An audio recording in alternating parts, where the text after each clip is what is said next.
প্রথমেই জানাচ্ছি সাকিব খানকে 25 বছরের শুভেচ্ছা। 1999 সাল থেকে আজ অবধি অর্থাৎ 2024 পর্যন্ত সাকিব খান বাংলা সিনেমাতে তার অবদান রেখে চলেছে এবং সাকিব খান নিজের মধ্যে তার অনেক পরিবর্তনও ঘটিয়েছে যে বাংলা সিনেমাকে কিভাবে এগিয়ে নেওয়া যায়।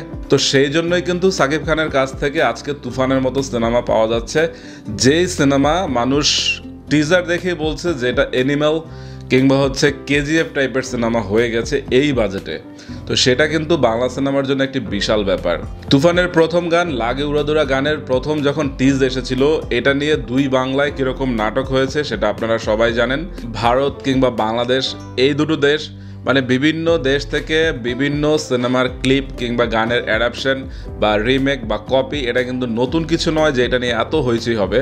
যেমন গতকাল আমি এমন একটি জিনিস দেখেছি যে ধামাল সিনেমা আমার ছোটবেলায় এত প্রিয় ছিল, তো এই সিনেমাটিও ম্যাড কি একটা সিনেমা থেকে পুরোপুরি হুবহু কপি করা হয়েছে। এবং চরকি বা এসবিএফ বা হচ্ছে তুফান টিম কিন্তু আসল গানের প্রতি মানে কৃতজ্ঞতা জানিয়েছে। আজকে মুক্তি পেয়েছে তুফানের পুরো গানটি। তো পুরো গানটি কেমন হয়েছে সেটাই হচ্ছে আজকে কথা বলবো।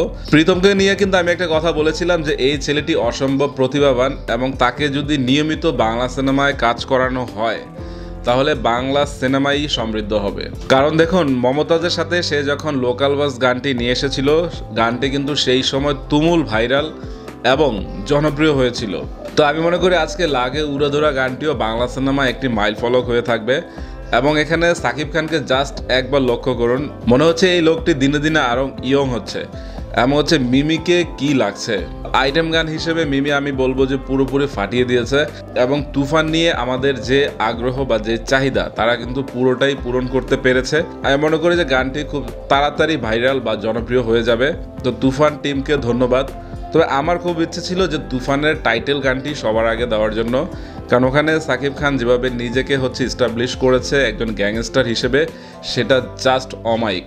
এবং টিজারে তুফান গানটি যেটুকুই ইউজ করা হয়েছে সেটা হচ্ছে জাস্ট একদম কাঁপিয়ে দিয়েছিল এবং এটা নিয়ে আমি টিজার রিভিউতে কথা বলেছিলাম। তো আজকের গানটি খুব তাড়াতাড়ি জনপ্রিয় হয়ে যাবে এবং সাকিব এবং মিমি এবং এই গানটি মূলত আজকে দেওয়া হয়েছে সাকিব খানের 25 বছরের যে পথ চলা, এই পথ চলাকে স্মরণ করতেই আজকের গানটি হচ্ছে পাবলিশ করা হয়েছে। তো আমরা এখনও ধারণা করতে পারছি যে দরদ টিমের পক্ষ থেকেও হয়তো বা কিছু একটা আসবে। তো সব কিছু মিলিয়ে আমি কিন্তু তুফান সম্পর্কে মানে 80%ই পজিটিভ ধারণা পোষণ করছি যে রায়হান রাফির সাকিব খানকে বাংলা সিনেমায় এমন একটি জায়গায় নিয়ে যাবে সেটা আর কোনো ডিরেক্টর হয়তো বা নিয়ে যেতে পারেনি এত বছরে। আরেকটা ছবির কথা বলতে হয়, শিকারি হয়তো অনেকটাই পেরেছে, কারণ সাকিব খানের আজকের যে পরিবর্তন পুরোটাই কিন্তু শিকারি টিমের উপর যায়।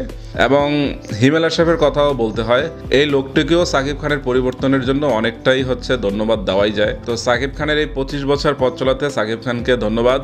এবং বাংলা সিনেমাকে আপনার আরও কিছু দেওয়ার আছে, তো আপনার কাছ থেকে আরও সার্ভিস আমরা আশা করছি। তো আপনি জাস্ট ফাটিয়ে দিন। তো এখন দেখা যাক লাগে উড়াদুরা গানটি বাজারে কতটা হচ্ছে হাইপ তুলতে পারে। তো আমার কাছে তো বেশ ভালোই লাগছে। তো এখন বাকিটা দর্শকের উপর নির্ভর করছে যে দর্শক লাগে উড়াদুরা গানটি কতটা গ্রহণ করে এবং নিউট্রাল দর্শকরা এই গানটি কতটা উপভোগ করে এবং তারা কতটা গ্রহণ করে। তো দেখা যাক, বাকিটা সব কিছুই এখন দর্শকের হাতে নির্ভর করছে। তো সাকিব খানকে আবার 25 বছরের শুভেচ্ছা জানিয়ে ভিডিও শেষ করছি। বাই।